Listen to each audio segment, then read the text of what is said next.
Retour donc sur le plateau, et cette fois-ci, on va parler d'autre chose. On va parler de ce on avait abordé avec Guy Roger la dernière fois, et on va voir s'il s'en souvient. On va être en zone libre.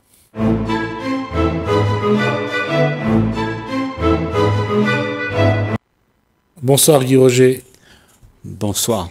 Je disais, la dernière fois, on a parlé de quelque chose de particulier. Est-ce que Guy Roger s'en souvient? Écoute, vaguement, mais je savais que c'était quelque chose de très bon. C'était pas de la communication, non? C'était pas ça. En termes de communication, on avait abordé cette façon de se dire ou de ne pas se dire les choses, oui. Et de vivre les choses. Oui. Pourquoi on n'arrive pas à échanger? Pourquoi on n'arrive plus à communiquer? Et la question est beaucoup plus simple. Est-ce qu'avant, on arrivait vraiment à communiquer? Ou est-ce qu'on n'avait pas besoin de communiquer? Ou est-ce qu'on a créé ce besoin de communiquer?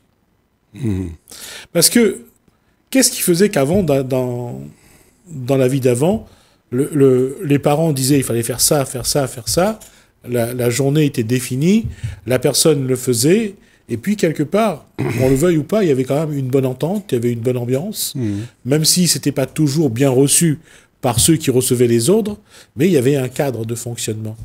Qu'est-ce qui fait qu'aujourd'hui, on a voulu la liberté, on a voulu être libre, on a voulu se dire plus personne ne va nous obliger à faire ça. Mais 68, il était interdit d'interdire. Et finalement, quand on regarde aujourd'hui, on a un certain nombre de libertés, mais quelqu'un disait, l'homme naît libre et les hommes naissent libres et égaux, mais après, il y a des chaînes partout. Mais Jismi, quand tu me dis ça, il est évident de voir que nous avons des mœurs qui se sont installées. OK? L'ordre naturel... Juste pour rigoler, mais on a aussi la police des mœurs. Oui, oui. Mais l'ordre naturel des choses, OK? C'est d'être pour faire. Alors que nous, dans nos mœurs, nous avons changé la donne et on dit il faut faire pour être. Donc on s'active tous. On va prendre le temps pour expliquer ce que vient de dire Guy Roger. La question c'est, on a eu un cheminement. Et on va prendre des exemples pour montrer que on ne critique pas, hein, on fait un constat de ce que le monde a été avant, je vais dire, les années 60. Il y avait des traditions dans les villes, dans les cités, dans les provinces, dans les fermes. Il y avait une façon d'être. Que nous n'avons... Et les générations qui sont succédées ont passé le temps à critiquer les façons d'être ou de fonctionner de leurs contemporains ou de leurs parents, grands-parents, ancêtres. On n'a fait que ça. Et on a voulu aller... Il y a un moment, surtout avec l'évolution industrielle, le train allait plus vite, les voitures allaient plus vite, l'avion allait plus vite, mais nous, on voulait aller aussi plus vite. Avec Internet, ça a été... aujourd'hui, on appuie sur un bouton ici, et à l'autre bout du monde, on vit la même chose, entre guillemets. Mais ça veut dire, quelque part, en mettant de la vitesse, on voulait vivre à la vitesse de la vitesse. C'est ça. Donc tout ça, ça se passe depuis avant. Puisque si on est comme ça aujourd'hui, c'est qu'avant, on a fait quelque chose pour être aujourd'hui comme ça. Oui. Donc, peu importe la tradition qu'il y avait, peu importe ce qu'on a dit avant, ça nous a rendu comme ça. Donc, il faut peut-être aller voir pour quelles raisons on en est là aujourd'hui. Qu'est-ce qui nous est arrivé à nous, les êtres humains, qui avons probablement abandonné la chose la plus belle qui soit que d'être présent. D'être soi, là, sans vouloir être ce qu'on aimerait, sans vouloir se donner une allure, se donner une image pour être reconnu, tu vois. Et là, il faut creuser là-dedans pour aller voir qu'est-ce qui nous est arrivé à nous, les êtres humains. Qu'est-ce qui a fait que nous avons abandonné cette voie et que maintenant, nous nous reconnaissons les uns les autres à travers le regard de l'autre. Et on en a peur aujourd'hui du regard de l'autre. On s'enfuit parce que le regard de l'autre juge. Il n'y a pas que le regard de l'autre. Il y a son regard à soi. Déjà, est-ce qu'on affronte son regard à soi? Quand on se regarde dans le miroir, est-ce qu'on se regarde vraiment dans les yeux ou est-ce qu'on regarde sur le côté pour d'éviter son regard déjà? Oui, mais avec quoi tu regardes ton regard? Ton regard, c'est celui qui appartient au monde. Et le monde regarde avec le regard que tu as dans ta tête. Donc tu vas te critiquer, tu vas dire que là c'est bien, là c'est pas bon, là j'aime pas, parce que c'est le regard de la société. Donc moi je dis, ce que tu as en toi, crée ton problème. Tu as le problème en toi. Le problème ne vient pas dans le monde, ne vient pas de celui qui te regarde. Guy, la question, je suis d'accord, il n'y a pas de problème là-dessus. Mais le problème, quand on se regarde, on se regarde droit dans les yeux, si on voit qu'on a un problème, déjà là, il y a quelque chose qui est faux, c'est que on se dit pas, tiens, il y a un problème là, tiens, il faudrait que je les résous. Pour moi, le vrai problème vient du fait qu'on n'essaye pas de résoudre les problèmes qu'on a en soi.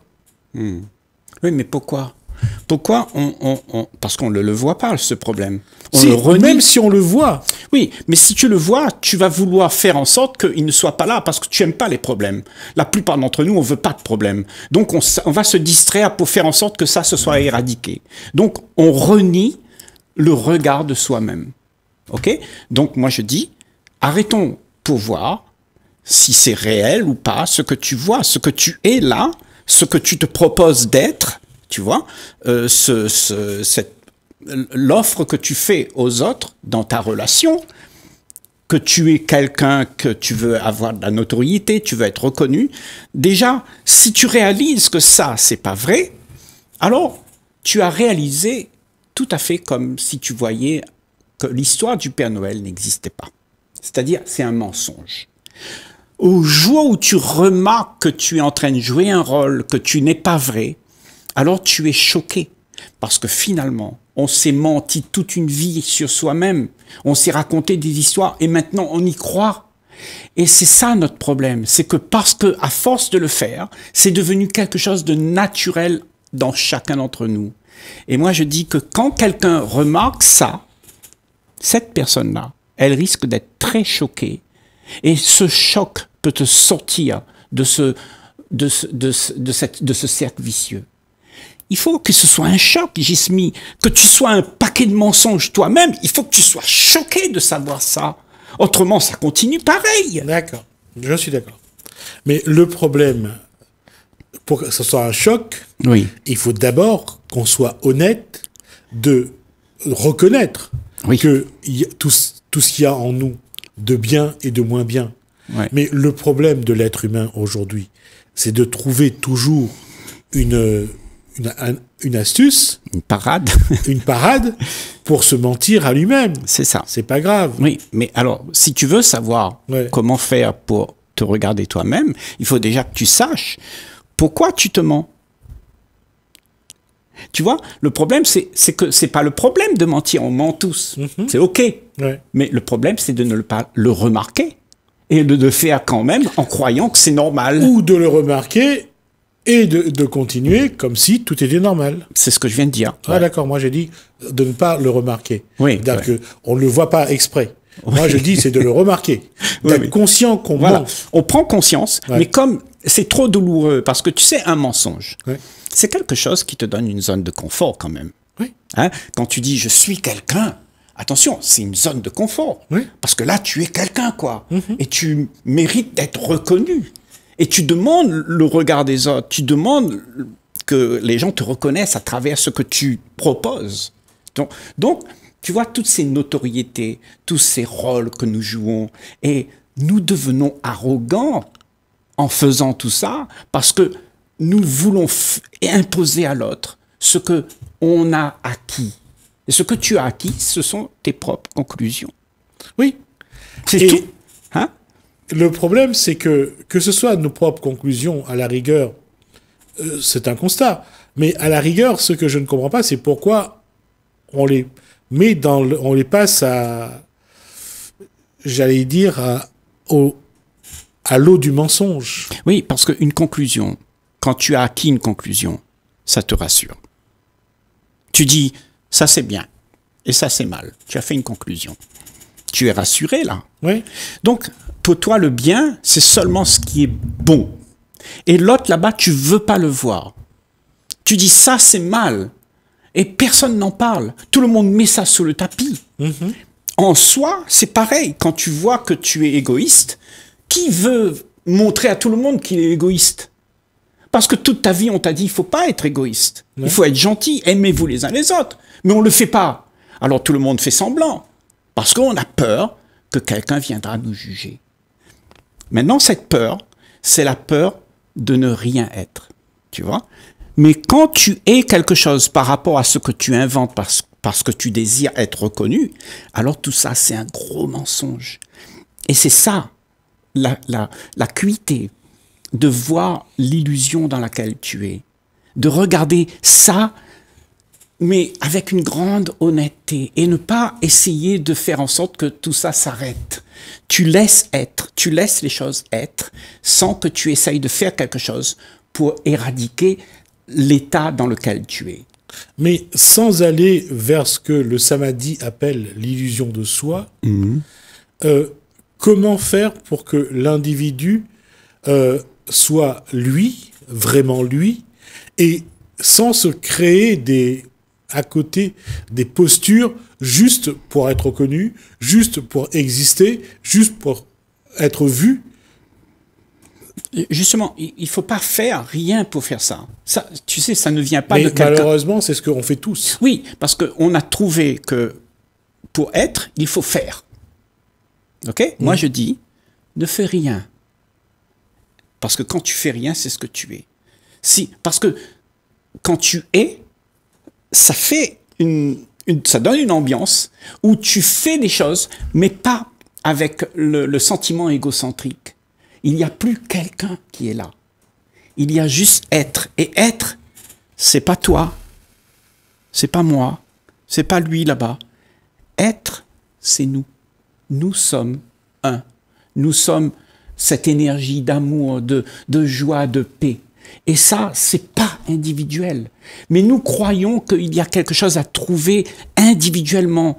Ma voix, mon nirvana, je veux ça. Mais ça, c'est pas quelque chose que tu peux gagner. C'est quelque chose qui est là. Et ça, c'est nous. Et il n'y a pas personne là. Il n'y a pas un personnage. Il n'y a pas Jismi, il n'y a pas moi, il n'y a personne. Il y a juste une perception qui se déroule. Et cette perception, c'est être.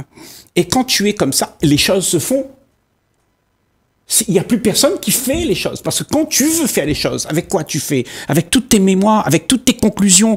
Et tu réalises que tout ce que tu fais, tu es jamais satisfait. Parce que il n'y a pas d'ordre, il n'y a pas c'est illimité tout ce que tu connais.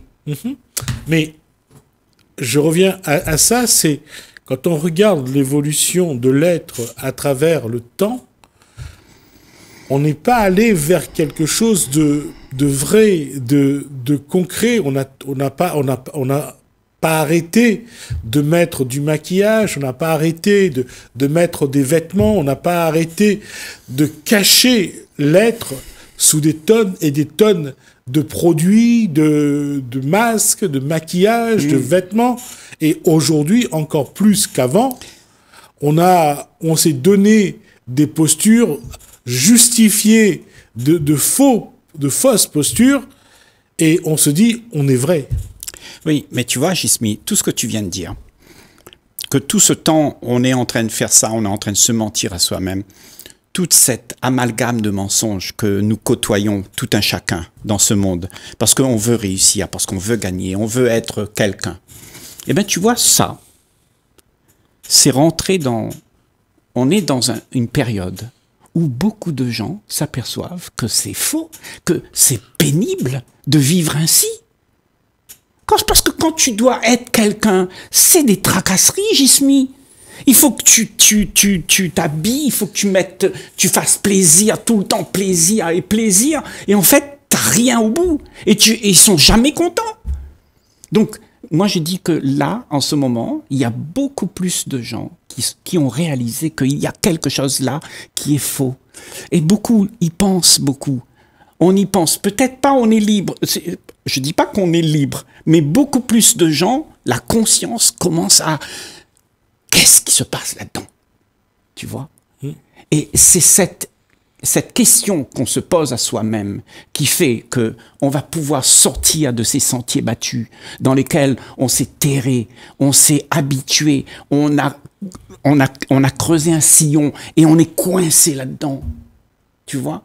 Et sortir de ce sillon, il n'y a rien de plus facile. C'est de voir que tout ça est faux. Quand tu l'as vu, il n'y a plus de problème, Jismi.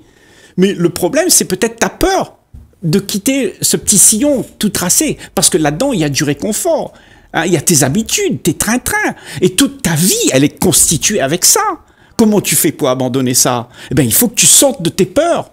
Il faut que tu sortes de ta torpeur. Et pour sortir de ta torpeur, il faut que tu sois choqué dans la situation dans laquelle tu es. Mais c'est vrai que beaucoup de gens arrivent à sortir de là parce qu'ils sont stupéfaits de savoir qu'ils se sont mentis à eux-mêmes. Je veux dire qu'aujourd'hui, comment être un Diogène en puissance? Lui, dans sa grosse barrique, vivant là, et disant à Alexandre, pousse-toi de mon soleil. On n'a pas fini. Je veux dire, aujourd'hui, pour trouver des gens qui sont prêts à abandonner un confort matériel pour un confort, je dirais, psychologique. Mais tu vois, Jismi, le monde que tu connais, toi et moi, on connaît toi et moi, hein, ce monde, où il y a des guerres, des gens qui meurent de faim. Est-ce que tu crois vraiment que c'est ça qu'on veut? Au fond de nous, l'élan qu'il y a en soi? Je ne pense pas qu'on veut ça. Mais il y a un changement qui est destiné à être ce changement. On ne peut pas faire autrement que d'aller dans la direction où l'amour prévaudra. Tu vois, où l'être humain sera celui qui va mettre l'ambiance dans laquelle il veut vivre. Et je crois que le monde commence à tourner. Le monde se tourne vers quelque chose de moins matérialiste, de moins individuel. On essaye, tu vois, dans cette conscience-là, et ça commence pas par le grand nombre, ça commence toujours, Jismi, par le petit nombre. Ça commence par soi. Oui. Et soit, quand tu as cette ambiance, c'est toi qui vas changer les choses autour de toi. C'est toi qui auras la baguette magique pour donner le là dans lequel ton élan t'amène. Tu vois? Mais pas l'élan de ta tête. Parce que l'élan de notre tête, c'est un conditionnement, c'est quelque chose qu'on a toujours répété, bon, on va le refaire. Mais l'élan de ton cœur, c'est autre chose. L'élan de ton cœur, il faut être libre de tout ce que tu penses pouvoir être. Tu vois? Et être, ça veut dire que tu es présent. Tu es là. Tu es là. Et il nous reste 2 minutes, Guy Roger, mais comment dire à des individus aujourd'hui que pour communiquer, pour être vrai dans la communication, il y a tout cet héritage qu'il faut remettre en cause? Ben, tu sais, en fait, ça vient pas de celui qui est dedans. Celui qui est dedans, tu peux lui dire ce que tu veux, il comprendra pas. Ouais. Mais quand toi, tu arrives avec une nouvelle note, tu n'es plus dedans. Alors peut-être là, il y a quelque chose qui peut se passer. Parce que les esprits s'ouvrent. Parce que tout le monde le veut. Tout le monde sait que l'amour, c'est la solution. Mais il y a quelque chose qui nous empêche d'aimer. Et quand il y a quelque chose qui t'empêche d'aimer, c'est-à-dire ta tête, c'est impossible à toi d'aimer.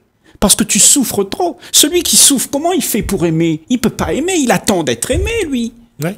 Tu vois? Et personne n'est là pour montrer le là. Donc tout le monde fait la même chose et le système se perpétue de la même manière. Moi je dis, tu es celui-là. Tu es celui qui va mettre le là. C'est toi qui dois aimer et pas attendre que quelqu'un t'aime. Parce que quand tu aimes, tu peux changer la donne. Et ça ramène à l'autre inconnu de l'équation, l'être humain heureusement ou malheureusement, est dans l'attente d'une chose. C'est d'être aimé. C'est ça. C'est ça. Et ce qui complique encore un peu plus cette communication. C'est ça. Et être aimé, pourquoi? Parce qu'on a peur de ne rien être, donc on veut être reconnu par l'autre. On veut exister dans le regard de l'autre, dans les sentiments de l'autre. C'est ça. Et ce qui complique encore un peu plus les équations. Alors, si tu comprends ça, tu vois, c'est quand on est en train de dire ça, si tu comprends ça, ben cesse d'attendre. Juste aime, c'est tout. Oui, mais chaque être humain a envie d'être aimé. Oui, mais chaque être humain veut de l'amour. Oui, mais le problème, c'est que ce que tu veux, ça n'existe pas. C'est ta tête qui veut. Oui. Mais la vie n'est pas comme ça. La vie, c'est que ce que tu es, c'est un paquet d'amour. Il n'y a rien à prendre. Le problème, c'est qu'on a été martelé dans nos esprits depuis la nuit des temps, mais il y a quelqu'un qui viendra te sauver. Tu vois, la princesse charmante qui viendra, et tout ça, et tu auras une belle vie. Et tu rêves, et tu rêves, et tu rêves, tu attends. Non, n'attends rien. Parce que ce que tu es, c'est l'espoir. Merci, Guy Roger. Je ne sais pas quoi vous dire après ça. Est-ce que la seule chose que vous pouvez attendre, c'est ce qui vient de vous, finalement. Exactement. Merci, Guy Roger. Merci, Gismi. Merci à vous de nous avoir suivis. Merci, Alain. Merci, François. Je vous dis à bientôt.